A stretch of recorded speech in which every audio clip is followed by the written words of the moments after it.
I said to my son, I'm having these tremendous chest pains to where I can't breathe, I can't talk.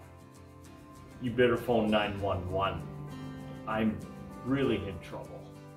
When the pain came, the voice said, fight. Fight. Fight. You know, Lord, it is well with my soul.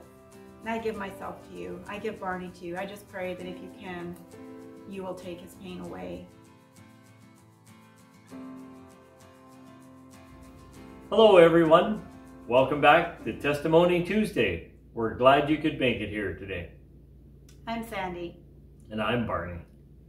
Today we wanted to share with you a wonderful miracle that took place in our life way back on September 16th, 2018. It feels like it just was the other day.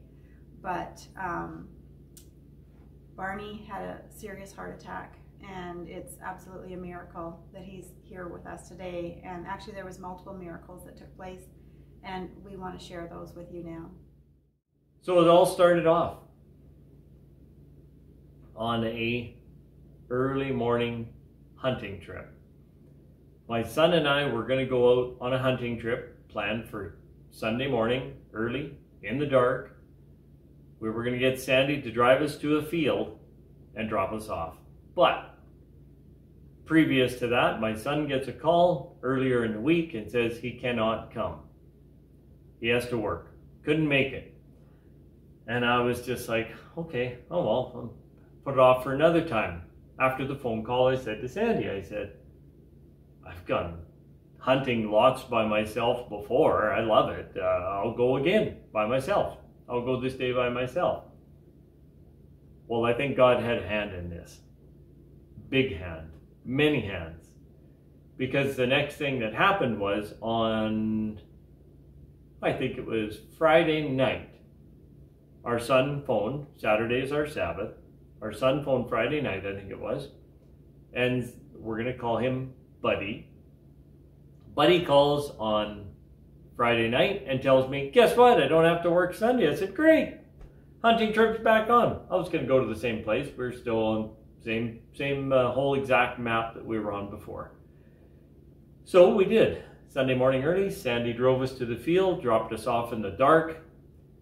We snuck out of the truck, quiet as we could. Don't want to scare the deer away when sunrise comes. Grazing in the field. And anyway, we went out, positioned ourselves at the edge of the field where we could see, found our way through the trees, and laid down and waited for daybreak. And daybreak came.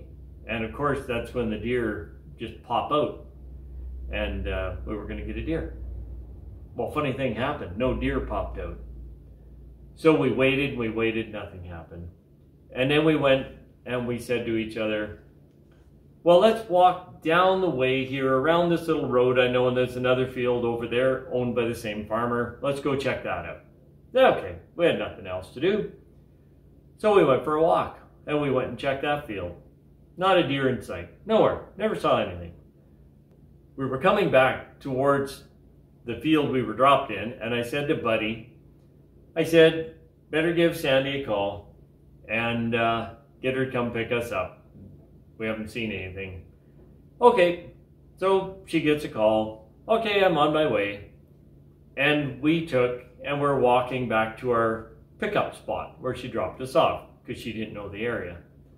And I looked way ahead down the field towards where we were early in the morning in the dark, and I seen deer. And I said, there's deer down there, way down there.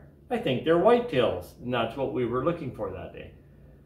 So we proceeded to run towards them in a jog, carefully, down a road towards them. We were a long ways from them, half a mile probably. And we jogged for 200-300 yards, stopped, took a look. Yes, they are whitetail. They were still working their way towards us. We went for another 100 yards, and they're just walking. Five bucks following one little doe. And we got to pretty much our original position, knelt down, deer still walking towards us, haven't seen us, and we're all in camel. And we knelt down, took a bead, and I put a deer down, and then the truck drove in. Sandy, behind us, I heard the truck. I said to my son, keep an eye on the deer. They went into this little block of willows in the middle of a field. And he said, okay.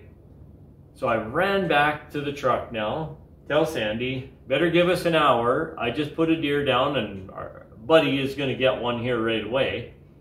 And so ran back to Buddy. I just want to interrupt there. Yeah. When he came to the truck, he was exceptionally winded. And I was just thinking, boy, he needs to get out and do some more walking, because apparently, you know, he was exceptionally winded, which was very unusual for Barney. He's always been in really good shape, and so he was really winded, and so that I did notice that, and that caught my attention. Yeah.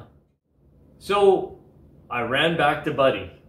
Sandy leaves, and I said to Buddy, "Where are the deer?" He said, "They're still in that block of timber." So I said, "Just go to the far side, and I'll give you time to get there, and then you just go along on that side or watch that side. I will make a bunch of noise on this side. They will step out, get your deer, and and we'll be done."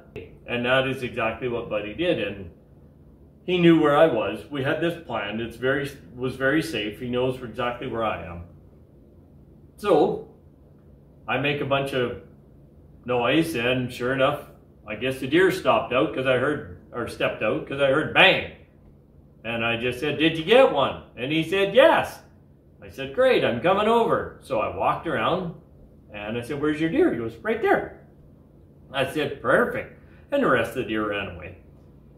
And we walked over and started doing the cleaning process he did on his deer.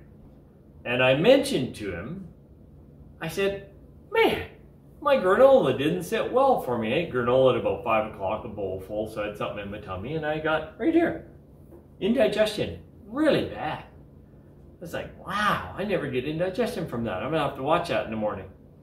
And he said, "Well, sit down, take a break while I'm cleaning." So I said, okay. So we did that, and it went away, and I said, "Oh, it's all gone." So I picked up the rifles, and I grabbed a deer leg, near as I can recall, but I didn't pull for more than a couple feet. I said, "No, I'm not feeling good. I'm not going to pull." He said, "I can do it." And Buddy was strong, strapping, in his prime, and he just pulled the deer over to my deer. So we went over there, and I started in on my deer, the cleaning process, and I didn't go for very long. I barely got started, and I went, "Man, that indigestion is coming back." And he goes, "Sit down and take a break." And he says, "I'll do it, I don't mind." And so I think I talked for a minute or two, maybe. And then the indigestion got worse and worse. And then I was overheating like a fever, just like that. And I was on the ground, and I was trying to get my coat off, but I didn't get it off. And the temperature was about -2 that September day. It was a cold snap for us. Yeah, it was all frosty. Yeah, it was chilly. For yeah, that time it was of year. Yeah. nice morning for hunting, and I found myself trying to hug the ground. I don't know if that can make sense to you. I've never done that before, but that's what I was doing. I was trying to suck the cold out of the ground to cool me, and my chest was really starting to hurt. I mean, really starting to hurt. And the best way I can explain is it was pressure feeling like this, like it was going to go like that and explode. And there's a Hollywood movie called Alien, and you've seen a guy's chest do this, and something came out of his chest. Well, that's what it felt like. So I don't know how these things happened, but they did.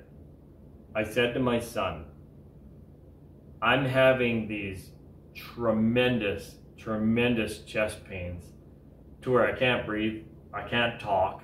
I said to Buddy, "You better phone Sandy and get her to get here fast." I said, "I'm in trouble."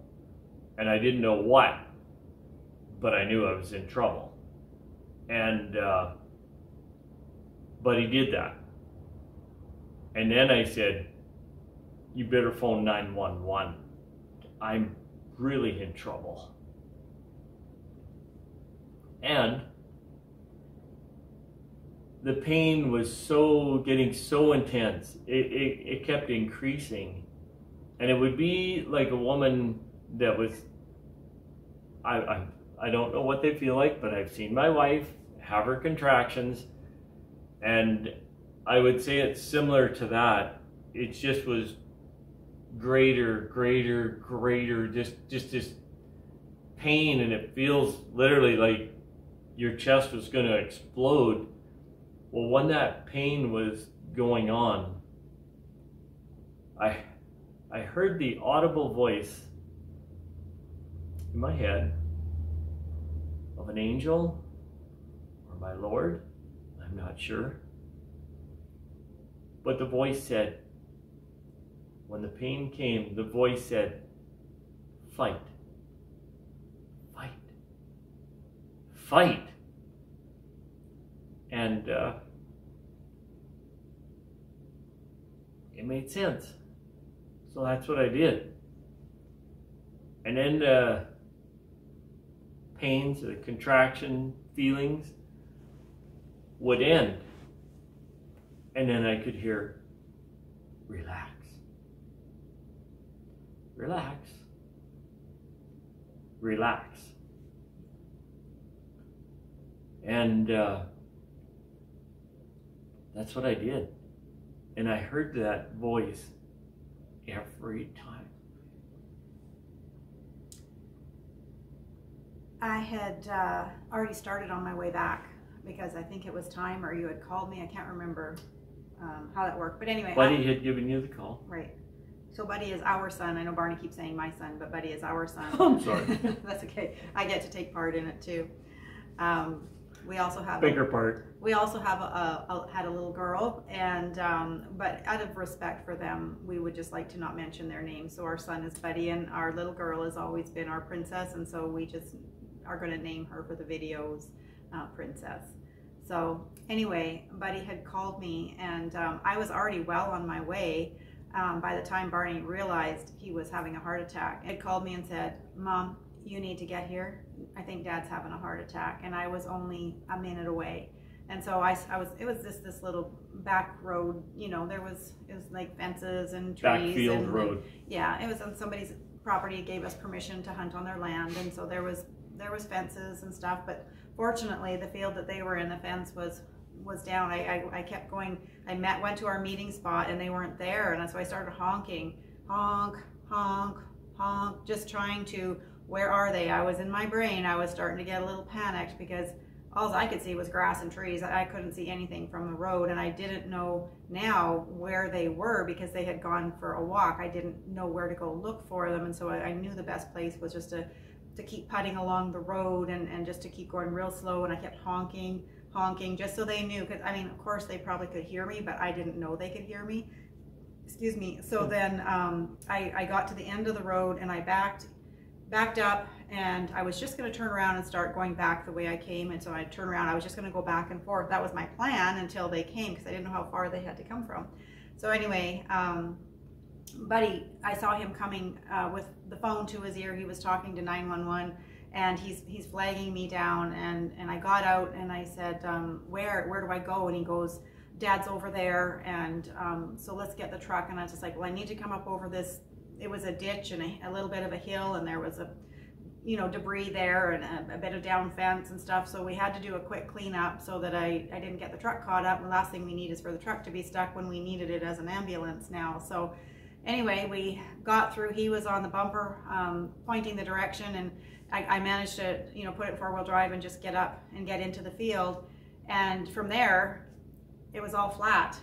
And the field had been harvested, so the stubble was, I don't know how tall it was. 6-8 inches. Yeah. Something like that. Anyway, and of course he's wearing camo, the same color as the field and the grass, and I couldn't see anything but grass. And I'm like, where, Buddy, do I go? And he's like, straight ahead, go straight ahead. And he's still trying to give instructions to the ambulance guy. He did such a fabulous job under pressure. We were so proud of our son. Very good. Anyway, finally I stopped. I said, I can't see him, and the last thing I wanted to do was drive over him, the poor guy. I mean, I didn't want her to drive over me either. It was kind of a bad thing. So anyway, Buddy got off and he walked me to where I needed to go. And I could see him, you know, once it was pointed out, but all I could see was bumps. You know, there was the deer, and anyway, so gave me the cell phone, I believe, and the dispatch was trying to get information out of me, asking if I had aspirin or anything like that. And I have to say, I felt in denial. I felt that there's no possible way. My husband, who is in very good shape, who is not that old, and there should be no reason he's having a heart attack. And so I was quite in denial for a short time. But once I saw Barney, I tried to give them the best instructions and said that we would meet them at a store. It would be faster. There was just no way they were going to get the ambulance to where Barney was, and we knew that. We could be to this store faster by twice than they could get the ambulance there. Yeah, they were a long ways out there. 45 minutes? 45-minute drive for the ambulance to get to where we were, and they would not allow us to meet on our little 2-lane road. They didn't want to get hit, and so they had, no, it has to be a store. Well, this was the best bet. So we were still a 15-minute drive to the store. I went to Barney and I said, how are you doing? And he goes, not very good. He goes, I said, are your arms aching? Like, do you have any pain in your arms or anything like that? And he's like, no, it's only my chest at that time. And but it's severe pain. And so I'm thinking from all my first aid that I had once upon a time, well, heart attacks affect the arms, and there's other indicators of a heart attack. It was only the chest. So I was in a little bit denial. Didn't stop moving forward in the process that it was a heart attack, but in my brain I was in a little bit of denial, which annoys me that I was, because I was so wrong. But anyway, Buddy and I grabbed Barney and got him to the back seat of the truck. And anyway, long story short, there we got Barney into the truck, and he's laying in the back on the floor area of the back seat, because the seats flip up. Yeah. But we started down the bumpy road, got him back out of the ditch, and anyway, we got onto the main gravel road that we were on. And I'm just praying the whole time, Lord, take away his pain, take away his pain. And he's suffering so bad. I could tell he was suffering. And I'm trying not to say anything of what's going through my mind. And then all of a sudden, Barney starts talking to Buddy. Yeah, I don't know how. As I said, I don't know how certain things happen. But in between contractions, I'm telling Buddy, well, I'm hearing relax, I'm going to say, you have to go back. We left rifles with no trigger locks. We left bullets. We left deer. We left a bloody scene. It didn't look good. Tools spread everywhere, you know, in someone else's field. So I'm giving him directions to do these things after, of course, I get in an ambulance. And then my jaw started to hurt, I believe, about then. Yeah, and so I'm driving along, you know, this winding road, and not going super fast because it was not safe to go super fast. But Barney goes, oh, Sam, my jaw is starting to really hurt. And I knew that was the moment. Yes. I knew that he was having a heart attack. Right around that jawbone there, just yeah, intense. And in the process of that, I could hear him in the back only one time go, relax. And so I can verify what he was hearing in his head, because he did speak it audibly. I heard it the one time. I asked Buddy to pick up the phone, and I said, I need you to phone 911 again and find out their ETA, and tell them that your dad is having jaw pain now as well. And I knew that would tell them. I didn't really want to cause alarm to Barney and Buddy about what was going on in my head. And so I said, I please make that call. And so he did. He made the call on my behalf because I was driving. And then he made the call to some friends of ours that Barney had suggested, and so Buddy made all the arrangements to have some help to load the deer. And but by the time he got back there, he pretty well did it all by himself, but he did get some help at the end. So we're just really proud of our son, really proud of him for what he did. But we got to the store in record time, and we waited there for a good 10 to 15 minutes before the ambulance arrived. And during that time, Barney got really hot. He was so hot, and he goes, open the door. He goes, I just need to cool off. And so rather than try and take his jacket, like he wasn't wearing a jacket, but he was wearing a sweater and lined pants. Yeah. And boots and stuff. So I opened up the driver's door on his, like at the back seat, and I took his boots off, and I knew that would cool him. But like I said, it's -2 degrees Celsius, and he had just been sweating, and we opened the doors. Well, it took about 15 to 30 seconds, and all of a sudden he's shivering and he can't handle the cold. So I'm wrapping myself around his feet, trying to warm him. I got Buddy to close the other door, because, I mean, we let the cold air in for him. The truck was still running. And then I thought, no, this is not going to work. We closed the doors. I got in the front and cranked the heat and took my winter coat off and put it over him so he could now stay warm. And I'm just got my hands on his rib cage, or his hip. It's actually, because that's all I could reach. And I'm praying for him. And Buddy went out to call Princess and let her know what was happening, because she lived near the hospital. And they had made some other calls to family members just to let them know what was going on at this time, because honestly, we didn't know at that point if Barney was going to survive. It was very serious at that point. So anyway, the ambulance got there. By this time, my body was responding. The chest had intensified greatly, and when that pain would come on, at first I had little convulsions like that with my arms and legs, and I couldn't stop it. And then by the time we were at the store, they were really flailing, and I couldn't control them. I couldn't. It was just like, watch out, because they were flying all over the place. The pain was so extreme in the chest. It's hard to believe what the body will take, but it was very extreme. And I guess the next thing, all this is happening is while Sandy was just explaining, then the ambulance finally got there. Yeah. And of course they pull up right away, and they jumped in and checked me over the best they could. They wanted to get me into the ambulance, and I remember they rolled the gurney up to the open door at the back at the height that I was at, so like it was just right there, and as close as they can get it. And then they got into a conversation, and not leisurely. They didn't know which way was the best to get me out. They didn't just want to pull on me. Nobody could fit in the truck. They couldn't push on my feet very easily. And it was just, they were having such I could hear it while I was going through the pain. And when the pain ended and the relaxed part came, I mean, I just wanted this to go away as fast as I could. And I was just like, here I come. And I just kind of like, soldier crawled part way out.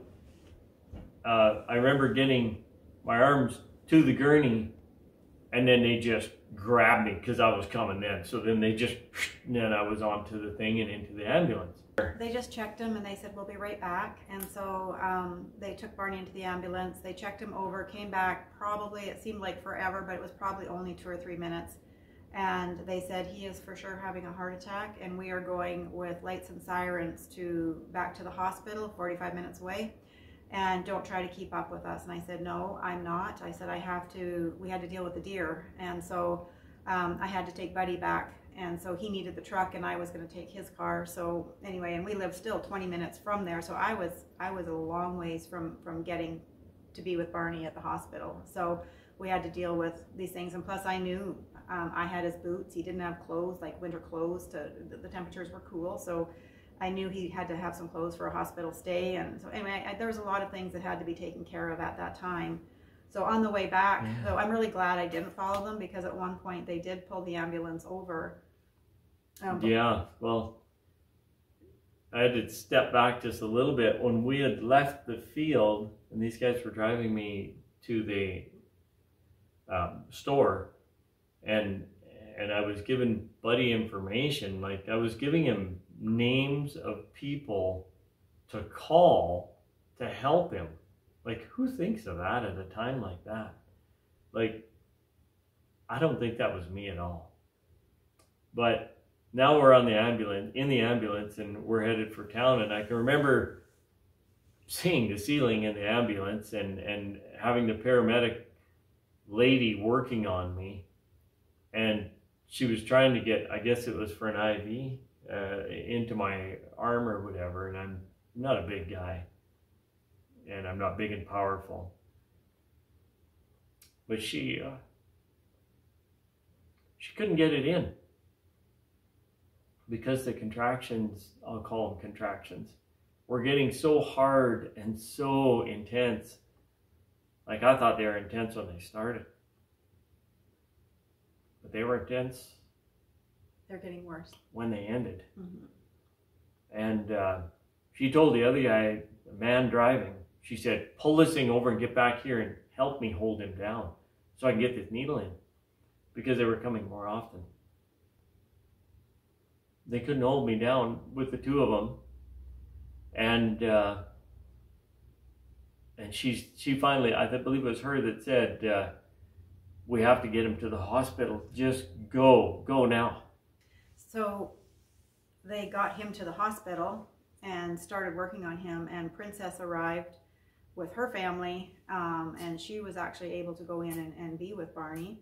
And in the meantime, Buddy and I were getting everything organized at our end, and I ended up with his car. He took our truck, and we went our separate ways. And on my way to the town where Barney had been taken, I had called my sister just to let her know I kind of needed to have a sounding board and just to cry on somebody's shoulder, because everything kind of was coming out about that time. And anyway, after I talked to her, I just hit the off button on the phone, and a deer, we have a lot of deer in our area. Anyway, a deer just, they're crazy sometimes. They just decide when you're like 50 feet or closer, they decide that's when they want to cross. Time to stop. Well, this deer decided, I didn't even see it. It came kind of out of some trees, and it was just landing on the side of the road. And I was like, Yahshua. That's all I could say was Yahshua. And that deer stopped, and I was able to go zooming by him. And because I was only in a little car, it wouldn't have done well. But anyway, at that point, I had a complete meltdown, and I just, I had ways to go, and I just prayed very earnestly, and I said, I don't know what's going to happen. I'm not in a good way if Barney dies, financially, or where we were, or just the situation in our life was not finished. We were in an incompleted state in a home build we were doing. Yeah. And but Sam didn't have the technology to put it together. No, I didn't know how to do a lot of that stuff. And so many things go through your head. Yeah, they all do. But anyway, and I just said, Lord, it is well with my soul. I give myself to you. I give Barney to you. I just pray that if you can, you will take his pain away. Please take his pain away. And I don't want to be selfish and ask that he live in pain. Just take his pain away, whatever that means to you. And so I gave my husband to him. I gave myself to him. And I knew I had to get my act together, because now I had to face and make decisions and do things on his behalf. And I needed to be strong. A person does. And so anyway, I had a few minutes to get my act together before I got to the hospital. And just as I arrived, I got a text from Princess. I had just parked the car, and she said, where are you? And I said, I'm just arriving. So when I got there, she had just had a new little baby. She was standing with her little baby in her arms, and she said, come this way. And so I was able to scoot through past all the preliminaries and just go straight to where Barney was. And Yeah. when I saw him, the first thing, of course, I wanted to do was give him a hug or hold him or something. And he very, very kindly goes, "Sam, don't touch me. I hurt everywhere, and I'm in so much pain."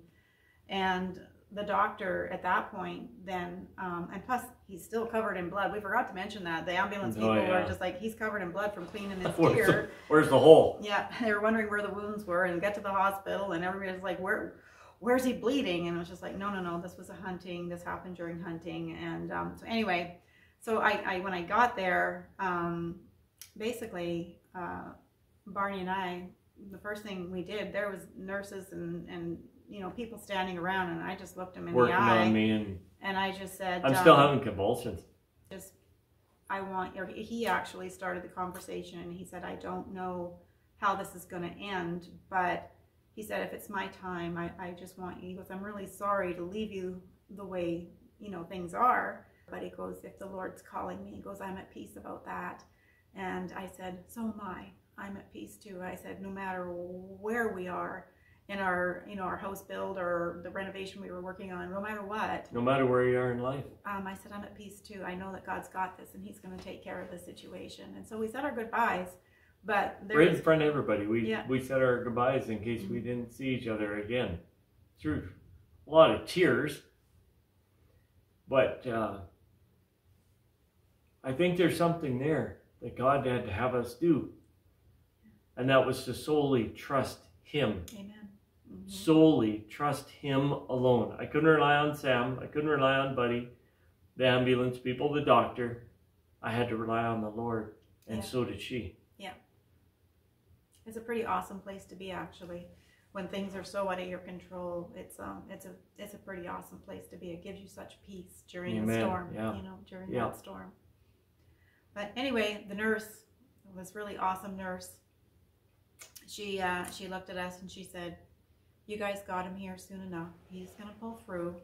But then the doctor walked in shortly after that, and he came in with a piece of paper, which was the EKG, and he walks up to me and he kind of just threw it at me, sort of, and I'm looking at it, and I mean, what do I know about what an EKG looks like? Nothing. I've never seen one in my life before, and I'm looking at this paper, and I could tell it was a heart monitor, like, you know, as you see the heart monitor, because he was wired up. He had everything, arm tubes coming out, and he was hooked to every machine you can imagine. Anyway, I'm looking at this paper, and I can see that it looks like a kindergarten tried to draw a straight line, you know, or somebody that, I don't know. Nothing's the same, eh? Nothing's the same. There's no consistency in it, and he's just pulling his hair out, and he goes, "There's no consistency." He goes, a kindergarten student could tell that this man's having a heart attack, and none of my medications are working." And this now, it had been hours, because it took me probably an hour and a half to get to him, or almost 2 hours to get to him from when he left.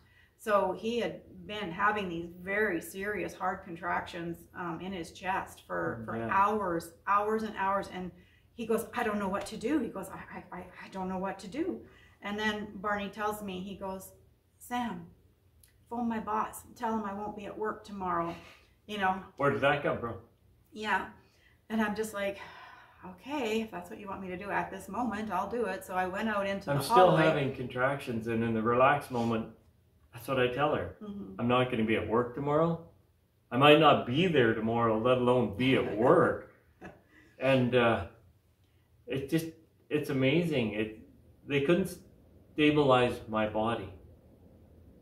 They couldn't get the contractions, the thrashing under control. This went on for hours. It wasn't a heart attack like that. And I think God had a plan for it all.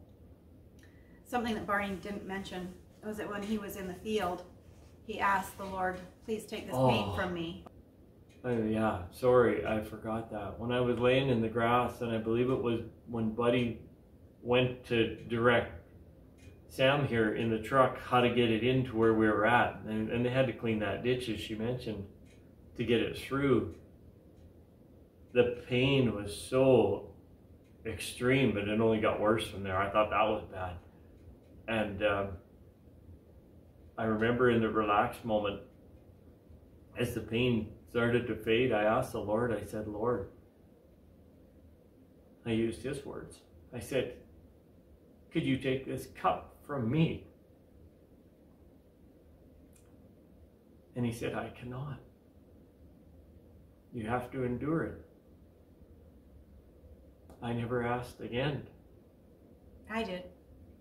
I asked constantly, please, Lord, take the pain from him, take the pain from him. But anyways, he's now asked me to phone his boss. And so I go out into the hallway near the nurse's station, and I was talking with his boss, and this was a Sunday. And his boss said, Sandy, one of the neighbors whom Buddy called, she came to church and she's asking for prayer on Barney's behalf. He goes, do you mind if we all have prayer for Barney?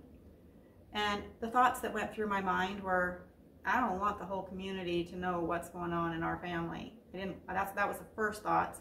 And then I thought, Barney needs prayer. What am I thinking? Barney needs prayer. The more prayers that go up for him, the more help, the more heaven has the opportunity to help him. Yeah. And so I said, please pray for him. Yes, have everyone pray for him, because we are in a very Christian community where God had moved us. And so we had our chat together. That was basically the end of the conversation. Said, no, he's not going to be at work tomorrow. He wanted me to make sure to let you know. And I said my goodbyes to him. And as I was hanging up the phone, I overheard the nurse and doctor that were in Barney's room. They're now at the nurse's station. And the nurse said, what do you mean he can't go today? He's code red. And the doctor said, look, the city where they got to fly him to is having a huge windstorm. And he said the plane can't land. He said he can't go until tomorrow. And she was livid.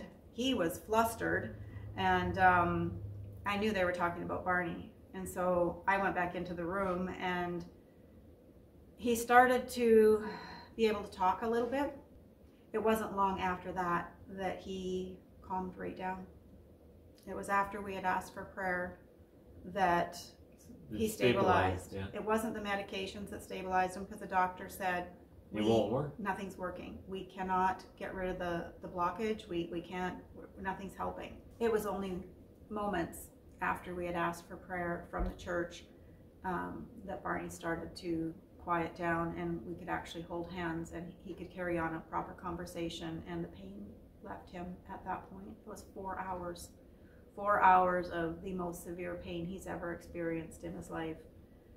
God gets the glory and praise. We just praise God for that. Amen. It was only him that sustained me through it. Yes. It was shortly thereafter, it was almost lunchtime or 1 o'clock when Barney stabilized enough that they would take him out of ER. So Princess's family and children were allowed to now come in and say hi, and it was just fun to have them there. It was just, how children are. It just it pops a serious bubble, and it was eyes really, get big. Yeah. Tubes and lines coming out of you everywhere. Little machines going beep beep beep beep beep. Grandkids are just like, wow, you got some cool toys, Grandpa. Then they decided they were going to move him to ICU for the night, and they did. They packaged him all up and got him all taken down, and now he got a new nurse. The nurses I can remember. The doctor I don't remember so much. I'm sure obviously he was the one in charge, but I'm sure he did a tremendous job. But the nurses I remember, they were just awesome. They were such nice ladies, doing everything that they could possibly do. And I just appreciate them very much. They're very supportive. Barney's boss and his wife arrived just as we were going down into ICU, and they followed us along and were visiting, and they didn't stay long, but they just wanted to let us know they were praying.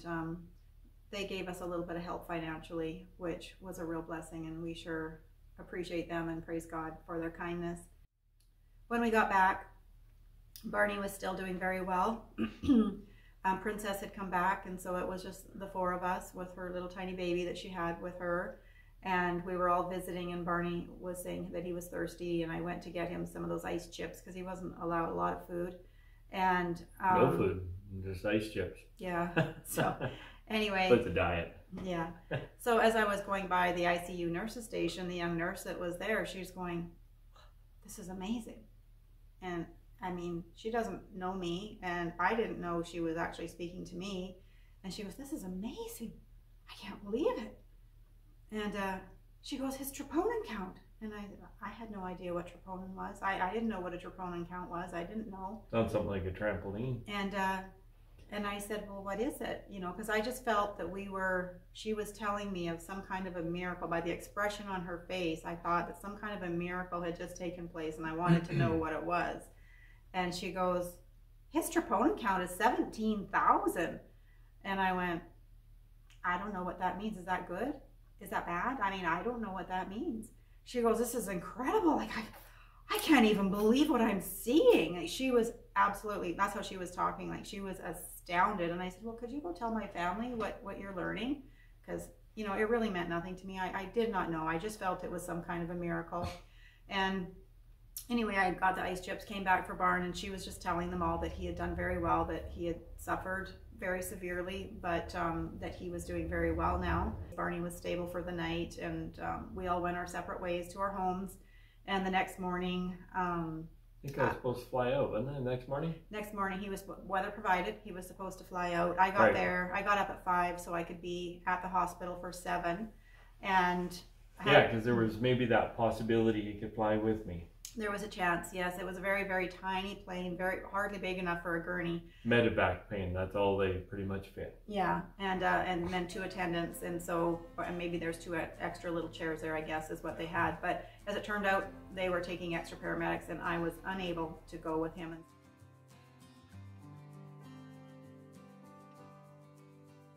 She goes, "There's nothing. There's nothing." She goes, "There is not a hotel room anywhere." And she said, "Anything that is available, you're looking at over $400 a night." And she goes, "Oh, she can sleep in the lounge across the hall." It's just across the hall, which had 3 other men sleeping in it with that air. And I said, "I could breathe." I said, "I know that sounds stupid, but I could breathe." It's amazing you're here, because people don't survive that artery being blocked. It's nicknamed the Widowmaker for a reason. I was awoken, and I was awoken to the same song, to the same words. There's power in the name of Jesus.